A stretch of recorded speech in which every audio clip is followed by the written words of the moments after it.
பொதுக்கூட்டத்திலே பேச வேண்டும் என்று அனுப்பி இருக்கிறார் என்று.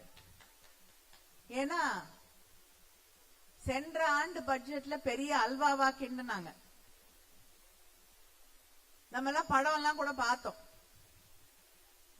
அந்த பட்ஜெட்ல கிண்டின அல்வால நமக்கு கொஞ்சம் கொடுத்தாங்க, கொடுக்க போறதா சொன்னாங்க, கொடுக்கல.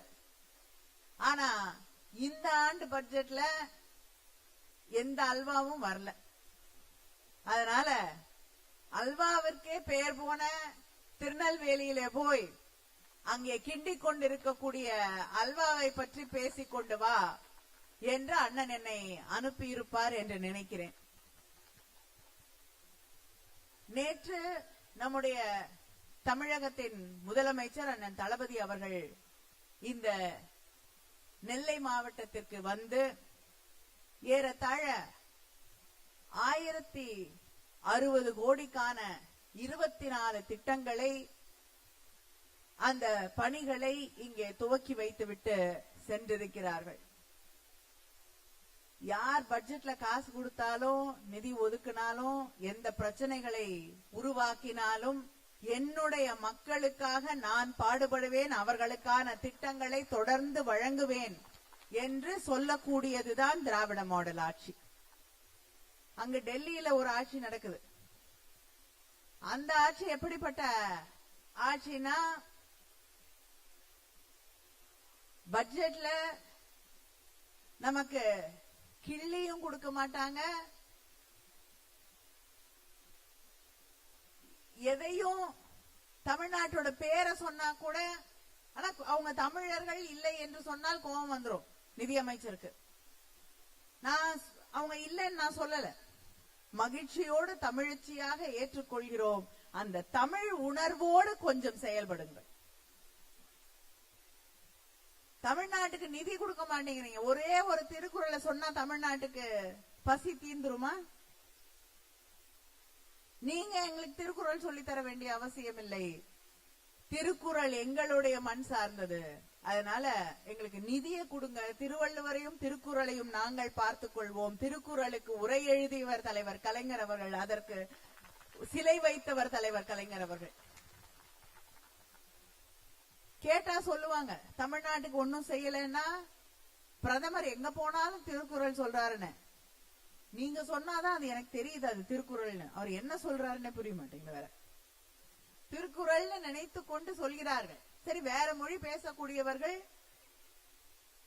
அப்படித்தான். இப்ப எனக்கே ஹிந்தியில ஏதாவது படினா ரொம்ப கஷ்டம். அது ஆங்கிலத்துல எடுத்து வச்சு படிச்சா கூட கஷ்டம் தான். அதனால அவங்களுக்கு வராது. ஏன்னா அவங்கள பொறுத்த வரைக்கும் ஹிந்தியை படிச்சாதான் இந்த நாட்டில் நாம இருக்கோம். அவங்க யாரும் தமிழ கத்துக்க மாட்டாங்க, கன்னடத்தை கத்துக்க மாட்டாங்க, மலையாளத்தை கத்துக்க மாட்டாங்க, தெலுங்கு கத்துக்க மாட்டாங்க. ஆனா தேசியம் என்பது நம்ம ஹிந்தியை கத்துக்கிறது மட்டும்தான் அவங்களுக்கு தெரிஞ்ச தேசியம். அவங்க இங்க இருக்கக்கூடிய எந்த மொழியையும் கற்றுக்கொள்ள மாட்டார்கள். இதுதான் அவர்களுக்கு தெரிந்த நியாயம். அந்த நிதி அமைச்சர், பிஜேபியுடைய நிதி அமைச்சர், ஒன்றிய அரசின் நிதி அமைச்சர் பட்ஜெட் படித்துக் கொண்டிருந்த நேரத்திலே அவையிலே இருக்கக்கூடிய நிலை எனக்கும் ஏற்பட்டது. ஏன்னா தமிழ்நாட்டுல 40க்கும் 40 வெற்றி பெற்று சென்றிருக்கிறோம். அங்கே அந்த நிதிநிலை அறிக்கையை வாசிக்கக்கூடிய இடத்திலே அமர்ந்து ஏதாவது ஒரு இடத்துல தமிழ்நாடுன்னு தப்பி தவறி வந்துருமான்னு காத்து கொண்டிருந்தேன். ஒன்றும் வரவில்லை, ஒரு வார்த்தை கூட. அதனாலதான் என்னுடைய ட்விட்டர் பக்கத்துல நான் சொன்னேன், இத்தனை ஆண்டு என்னுடைய பாராளுமன்ற வாழ்க்கையிலே இத்தனை ஆண்டுகளில் நான் முதல் முறையாக பீகாருடைய பட்ஜெட்டை பார்க்கக்கூடிய வாய்ப்பு, கேட்கக்கூடிய வாய்ப்பு எனக்கு கிடைச்சது. அதுக்கு சில பேர் பதில் சொன்னாங்க, கனிமொழிக்கு பட்ஜெட் புரியுமா? ஏன் எங்களுக்கெல்லாம் பட்ஜெட் புரியாதா? பட்ஜெட்டை சில பேர் மட்டும்தான் எழுத முடியும், சில பேர் மட்டும்தான் புரிந்து கொள்ள முடியும் என்று நீங்கள் நினைத்துக் கொண்டிருந்தால் அந்த காலம் மாறிவிட்டது என்று நான் தெரிவித்துக் கொள்கிறேன். இன்று உங்களை விட தெளிவாக திறமையோடு ஒரு ஆட்சியை நடத்தி கொண்டிருக்கக்கூடிய மாநிலத்தை சார்ந்தவள் என்ற பெருமை எனக்கு இருக்கிறது. நீங்க ஜிஎஸ்டிங்கிறீங்கல்ல, தமிழ்நாட்டுடைய ஜிஎஸ்டி தேசிய ஜிஎஸ்டியை தாண்டி போயிட்டு இருக்கு.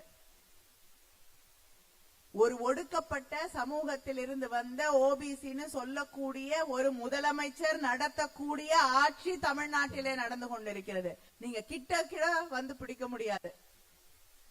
அந்த அளவுக்கு எல்லாருக்குமான ஒரு திராவிட மாடல் ஆட்சியை நம்முடைய முதலமைச்சர் அவர்கள் நடத்தி கொண்டிருக்கிறார்கள்.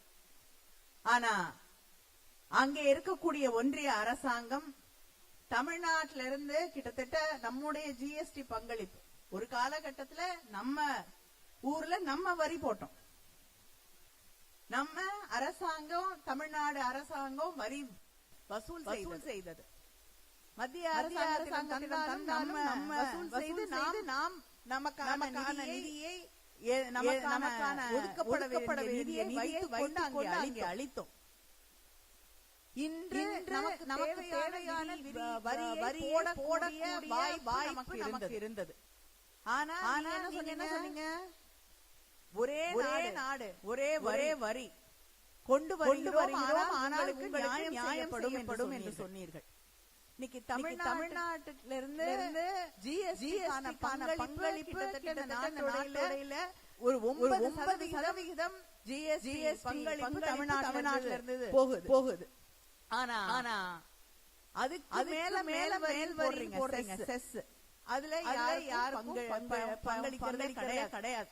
ஜிஎஸ்டி உங்களுக்கு எல்லாருக்கும் தெரியும். ஜிஎஸ்டி தெரியாம வாய்ப்பு இல்ல. ஏன்னா எதை வாங்கினாலும் ஜிஎஸ்டி. பாப்கார்ன்ல உப்பு போட்ட பாப்கார்ன், சக்கரை போட்ட பாப்கார்ன் வித்தியாசம். அதுக்கு ஒரு ஜிஎஸ்டி, இதுக்கு ஒரு ஜிஎஸ்டி. சின்ன கடையில இருக்கக்கூடியவர்கள் எல்லாம் ஜிஎஸ்டி தெரியும். வியாபாரம் இல்லையோ ஜிஎஸ்டி.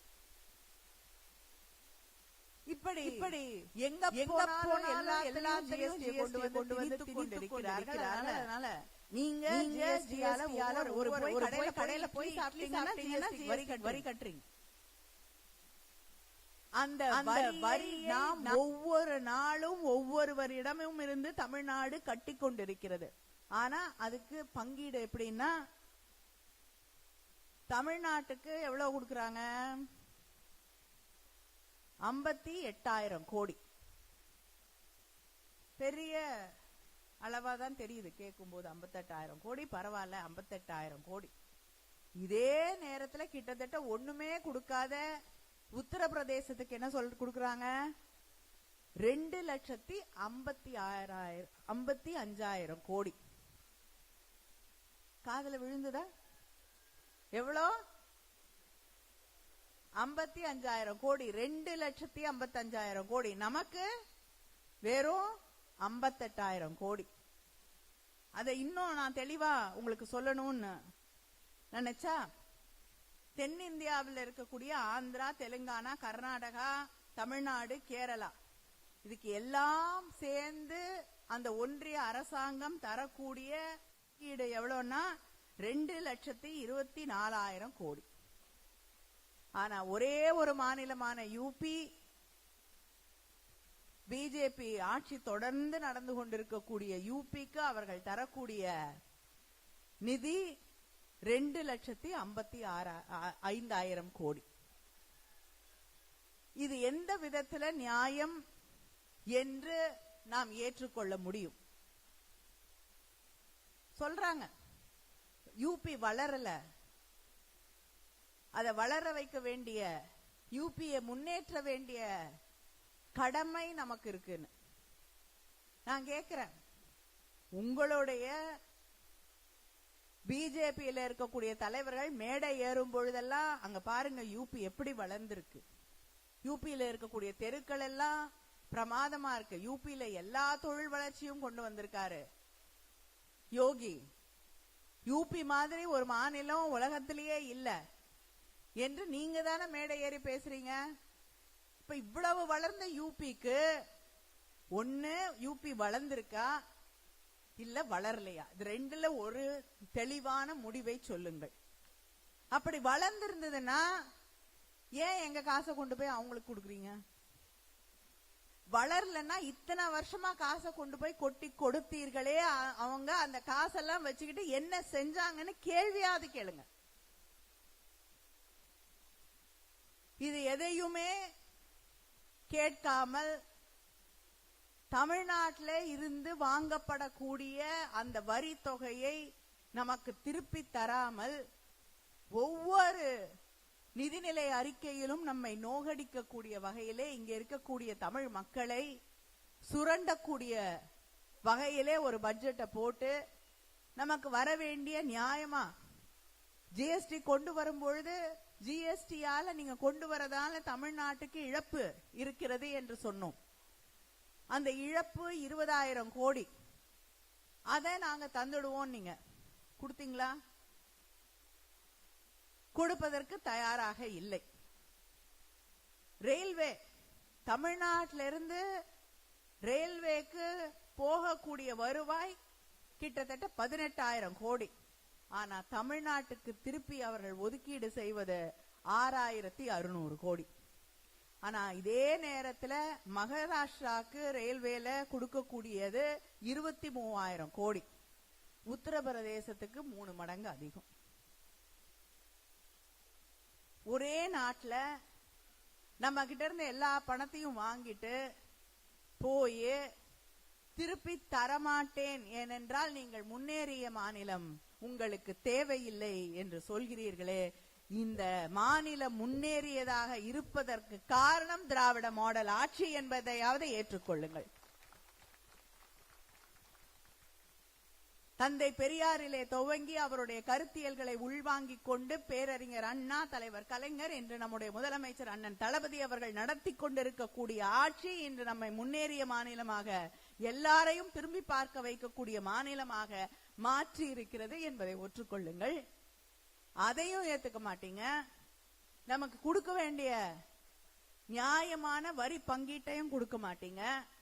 கேட்டா உங்களுக்கு தேவையில்லை, நீங்கள் எல்லாத்தையும் பெற்றிருக்கக்கூடிய மாநிலமாக நீங்கள் விளங்கி கொண்டிருக்கிறீர்கள் என்கிறீர்கள். எங்களுக்கு காசே கொடுக்கலன்னா நீ நல்லா இருக்கேன்னு ஒருத்தரை பார்த்துட்டு அதனால உனக்கு எந்த தேவையும் இல்லை அப்படின்னு அவங்க கிட்ட இருக்கக்கூடியதெல்லாம் வாங்கிட்டே போனீங்கன்னா அவங்க எவ்வளவு நாள் நல்லா இருக்க முடியும்? எங்களையும் அந்த பிஸ்கல் அட்டானமி என்று சொல்வார்களே, அந்த தற்சார்பில் இருந்து விலகக்கூடியவர்களாக, கீழே விழக்கூடிய நிலையில் ஏன் கொண்டு போய் தமிழகத்தை, முன்னேறிய மாநிலங்களை தள்ளுகிறீர்கள் என்று கேட்கிறீர்கள். நாங்களும் அதே போல பீகாருக்கு முன்னேறவில்லைன்னு கொடுக்குறீங்க, யூபிக்கு கொடுக்குறீங்க. எங்களுக்கு பிரச்சனை இல்லை, கொடுங்க, முன்னேறட்டும், எல்லாரும் நல்லா வரட்டும். அதுதான் திராவிட மாடல் ஆட்சி நினைக்கக்கூடியது. ஆனா முன்னேறி கொண்டிருக்கக்கூடியவர்கள் கல்வியிலே, மருத்துவத்துறையிலே, அதே நேரத்திலே இந்த சமூகத்திலே தொழில் முதலீடுகளை கொண்டு வருவதற்கு, இன்ஃப்ராஸ்ட்ரக்சரை உருவாக்குவதற்கு, கல்விக்கு என்ற அத்தனை விஷயங்களையும் செய்து அதே நேரத்திலே மக்கள் தொகையும் கட்டுக்குள் வைத்திருக்கக்கூடிய ஒரு மாநிலத்துக்கு நீங்க பாராட்டு தெரிவிக்க வேண்டுமா? இல்லை என்றால் நீங்க இவ்வளவு முன்னேறிட்டீங்க, இவ்வளவு கஷ்டப்பட்டு முன்னேறி இருக்கீங்க, உங்களுக்கு காசு கிடையாது என்றே கொண்டு போய் ஒவ்வொரு நாளும் நம்மை பின்னுக்கு தள்ளி கொண்டிருக்கிறார்கள். மறுபடியும் உங்களிடம் நாங்கள் பிச்சை பாத்திரத்தை எடுத்துக்கொண்டு வந்து நிற்க வேண்டும் என்று நினைக்கக்கூடிய அந்த மனப்பான்மையை தவிர வேற எதையும் நம்ம இதுல பார்க்க முடியாது. சரி, முன்னேறிட்டீங்க, அதனால நாங்க பங்கீடு தரலங்கிறீங்க. ஆனா இங்கே மழை வெள்ளம் வருகிறது, மக்கள் பாதிக்கப்படுகிறார்கள். அதுக்கு மனிதாபிமானத்தோடு எதையாவது சரிங்களா செய்யறீங்களா? பெங்கல், மிக்ஜாம், அந்த புயலால் தமிழ்நாடு எந்த அளவுக்கு பாதிக்கப்பட்டதுன்னு பார்த்தோம். மழை வெள்ளம், திருநெல்வேலி, தூத்துக்குடி எவ்வளவு பாதிக்கப்பட்டதுன்னு நாம கண்கூடாக பார்த்தோம். ஒன்றிய அரசாங்கத்தின் நிதி அமைச்சர் வந்தார், பார்த்தார், சென்றார். நிதி வந்துதா? இல்ல. ஒண்ணு நிதி பங்கீடாது நியாயமா கொடுக்கணும், அதையும் கொடுக்க மாட்டீங்க. புயல், மழை, வெள்ளம் வந்து இயற்கை பேரிடலால் பாதிக்கப்படுகிறோம், அங்கேயாவது நியாயமா மனித தன்மையோடு நடந்து கொள்வீர்கள், மனிதாபிமானத்தோடு நடந்து கொள்வீர்கள். அங்கே அல்லல் பட்டு கொண்டிருக்கக்கூடிய மக்களுக்கு கரம் நீட்டுவீர்கள் என்றால் நம்முடைய முதலமைச்சர் கேட்கக்கூடிய நிதியை நீங்கள் தந்ததே கிடையாது. அப்ப தமிழ்நாடு அதை பற்றிய உங்கள் எண்ணம் என்னவாக இருக்கிறது என்பதை கேட்கத்தான் இந்த கண்டன பொதுக்கூட்டத்தை நாம் நடத்தி கொண்டிருக்கிறோம். இதுல புதிய கல்விக் கொள்கைன்னு ஒண்ணு கொண்டு வந்திருக்காங்க. அங்க இருக்கக்கூடிய ஒன்றிய அரசாங்கம், பிஜேபி, கல்விங்கிறது பொதுப்பட்டியல்ல இருக்கு. நம்மளை கேட்காம ஒன்றிய அரசாங்கம் எதுவும் செய்ய முடியாது, அவங்களை கேட்காம நம்மளும் அதுல பெரிய மாற்றங்களை செய்து விட முடியாது. ஆனா ரெண்டு பேரும் பேசி முடிவு செய்ய வேண்டிய பொது பட்டியல்ல இருக்கு. ஆனா அவர்கள் என்னமோ அது ஒன்றிய பட்டியல்ல இருக்கிற மாதிரி நினைச்சுக்கிட்டு எதை வேணாலும் கொண்டு வருவாங்க. புதிய கல்விக் கொள்கையை கொண்டு வந்து சின்ன சின்ன பள்ளிக்கூடங்கள், அதிகமாக மாணவர்கள் இல்லாத பள்ளிக்கூடங்கள், ஒரு மலைப்பகுதியை எடுத்துக்கிட்டீங்கன்னா அங்க நிறைய பிள்ளைங்க இருக்க மாட்டாங்க. ஒரு பிள்ளை 2 பிள்ளை பள்ளிக்கூடத்துக்கு வரும். அங்க இருக்கக்கூடிய அந்த பள்ளிக்கூடத்தை மூடிட்டீங்கன்னா அந்த பிள்ளை படிக்கவே முடியாது. 10 கிலோமீட்டர் நடந்து வந்தா படிக்க போறாங்க? படிக்க முடியாது. ஆனா தமிழ்நாடு எல்லாருக்கும் கல்வியை கற்றுத்தர வேண்டும் என்று நினைக்கக்கூடிய மாநிலம். அதனால அந்த 2 பிள்ளைங்க படிச்சாலும் அந்த பள்ளிக்கூடத்தை மூடாமல் நடத்தக்கூடிய மாநிலம் தமிழ்நாடு. இவங்க என்ன சொல்றாங்க புதிய கல்விக் கொள்கையில? 5 பிள்ளை 10 பிள்ளை படிச்சுச்சுன்னா பள்ளிக்கூடத்தை மூடி, எல்லா பள்ளிக்கூடத்தையும் ஒரே இடத்துல கொண்டு வந்து எல்லா பிள்ளைங்களும் ஒரு இடத்துல கொண்டு வந்து படி. அப்ப சின்ன சின்ன பிள்ளைங்க எப்படி வந்து படிக்கும்? அவங்களுக்கு அதை பத்தி அக்கறை இல்ல. நம்ம வீட்டு பிள்ளைங்க படிச்சா என்ன, படிக்கலன்னா அவங்களுக்கு.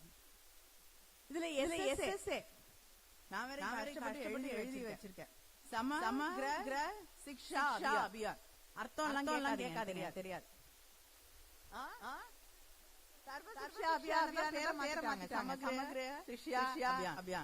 முன்னாடி சர்வ அவங்களுக்கு பிடிக்காது, அவங்களுக்கு மட்டும் எல்லாமா இருக்கணும். மாத்திட்டாங்க.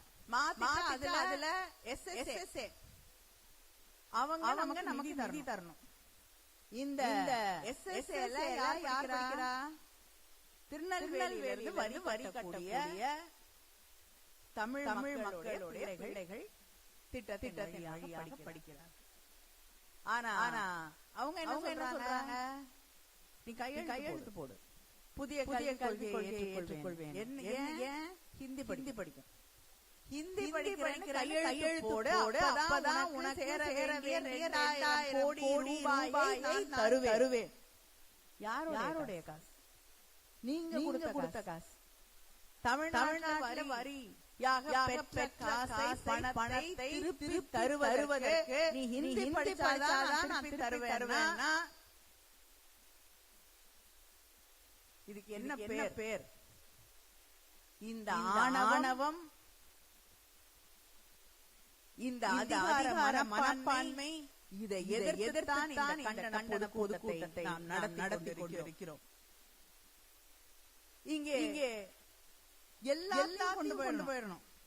பட்ஜெட்ல பீகாருக்கு 4 திட்டங்களை அறிவிக்கிறார்கள். தேர்தல் வருது பீகார்ல அடுத்த வருஷம்.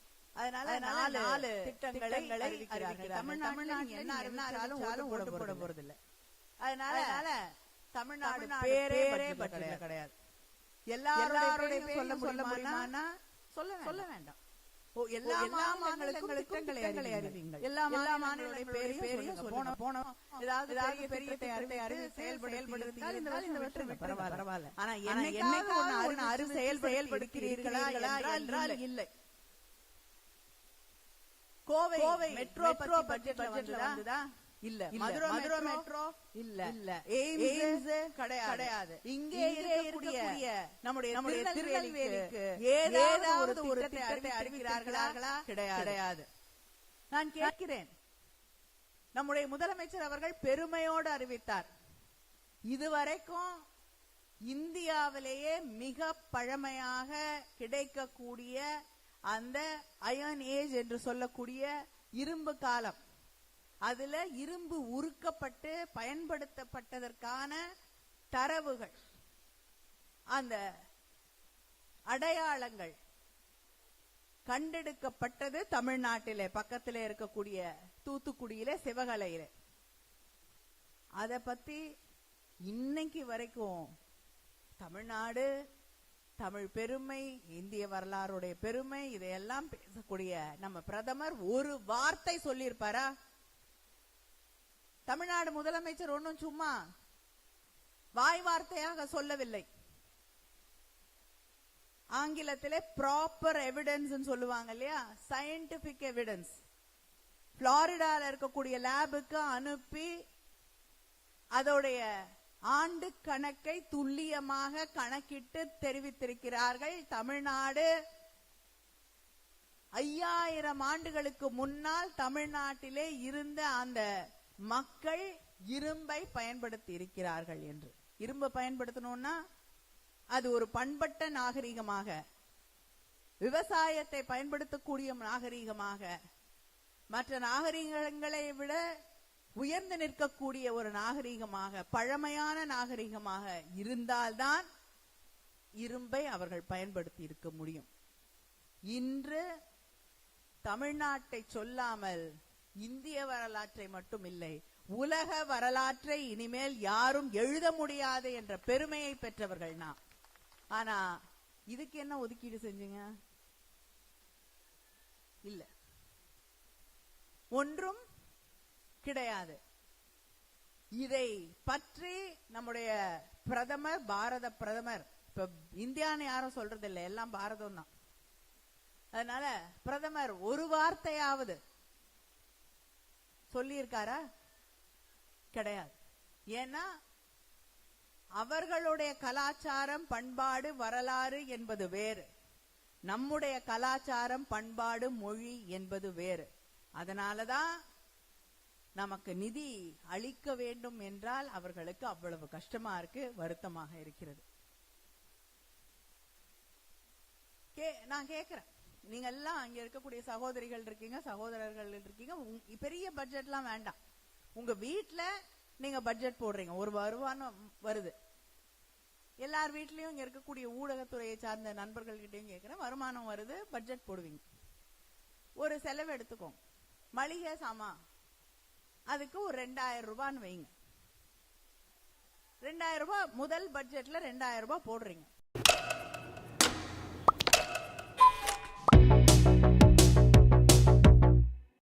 நம்ம வீட்டுல மளிகை சாமான் வாங்கறதுக்கு.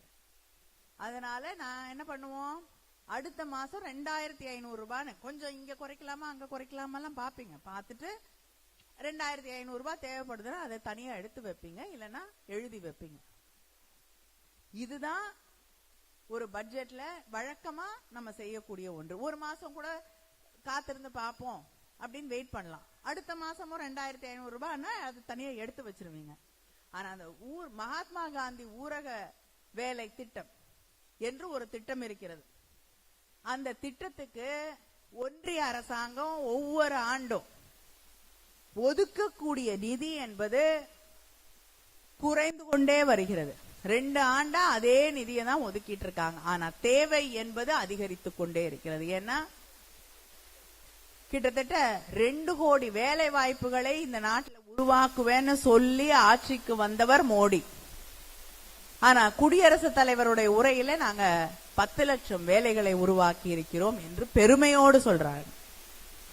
இந்திய வரலாறுலேயே இவ்வளவு வேலையில்லா திண்டாட்டம் இல்லை என்ற நிலைக்கு இந்த நாட்டை கொண்டு வந்து நிறுத்திவிட்டு கிட்டத்தட்ட 84 லட்சம் பேரை அந்த 100 நாள் வேலை திட்டம் நம்ம சொல்லுவோம்ல, அந்த நாடு முழுவதும் இருக்கக்கூடிய அந்த திட்டத்துல கிட்டத்தட்ட 84 லட்சம் பேருடைய அந்த வேலை வாய்ப்புகளை பறித்து, அந்த பட்டியல இருந்து பேரை எடுத்துட்டீங்கன்னா வேலை கொடுக்க மாட்டாங்க.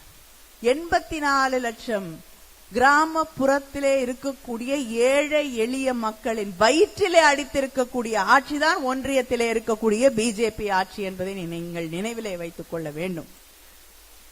எல்லா இடத்துலயும் 400 ரூபாவா ஏத்தி கொடுங்கிறாங்க. 150 நாள் வேலை வாய்ப்பு இல்ல. ஏத்தி கொடுங்கன்னா ஒவ்வொரு ஆண்டும் அந்த பட்டியல இருக்கக்கூடிய பேரை எடுக்கிறதுலயும் அதுக்கான நிதியை குறைத்து குறைத்து குறைத்து ஒதுக்கீடு செய்வதிலும் சமீபத்தில் கூட நம்முடைய முதலமைச்சர் அவர்கள் சொன்னதால் நானும் நிதியமைச்சர், தமிழகத்தின் நிதியமைச்சர் அவர்களும் அங்கே சென்று அங்கே இருக்கக்கூடிய நிதியமைச்சரையும் அந்த துறையின் அமைச்சரையும் சந்தித்து தமிழ்நாட்டுக்கு தர வேண்டிய நிதியை தயவு செய்து வழங்குங்கள் என்றும் காத்துக் கொண்டிருக்கிறோம், தருவர்களா என்று. இப்படி கிராமப்புறத்தில் இருக்கக்கூடிய நீங்க என்ன கார்பரேட் கம்பெனியா,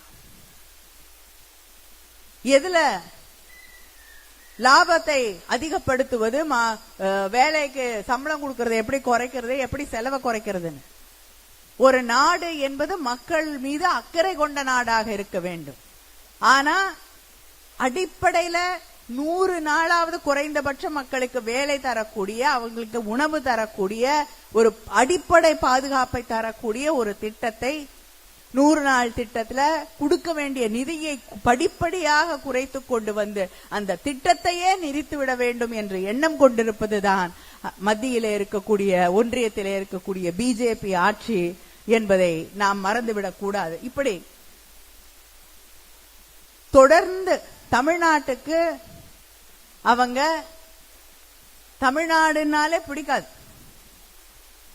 ஏன்னா எந்த காலத்திற்கும் இங்க ஆட்சிக்கு வர முடியாது.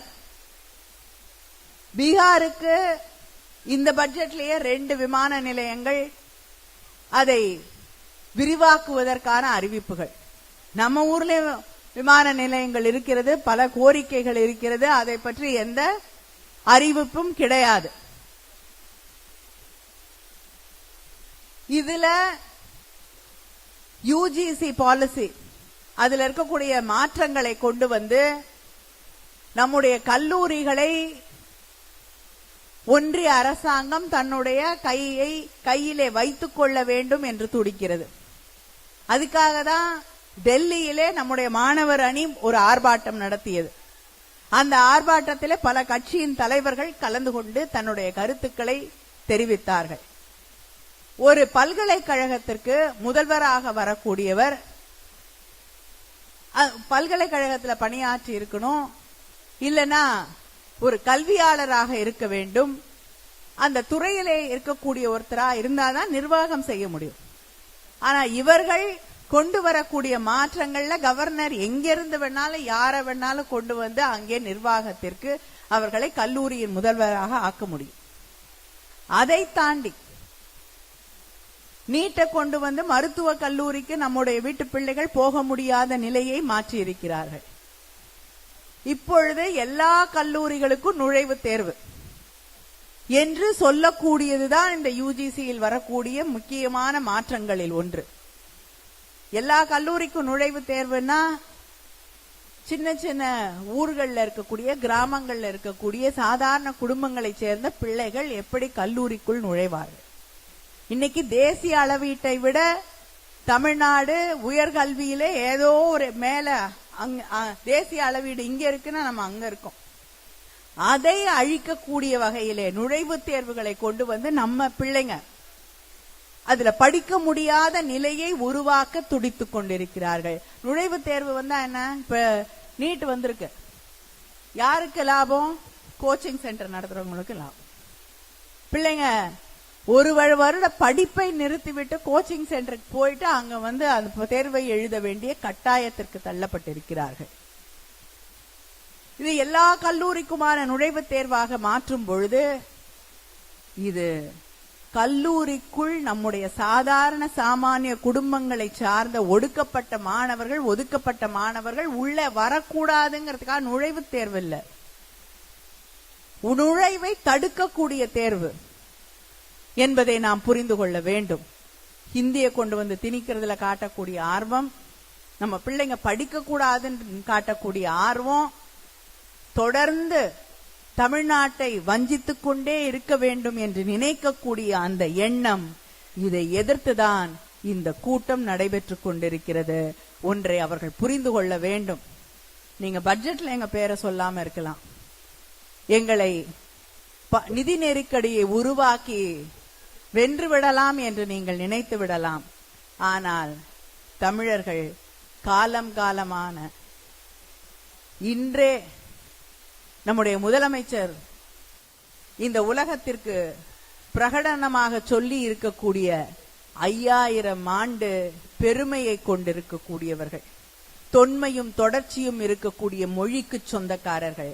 அதனால் யாருக்கும் அடிமையாக, யாருக்கும் குறைந்தவர்களாக, யாரும் வெல்லக்கூடியவர்களாக நாங்கள் இல்லை.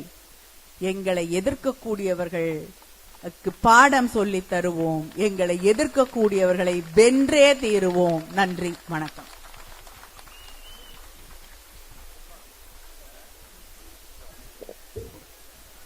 நன்றியுரை பகுதி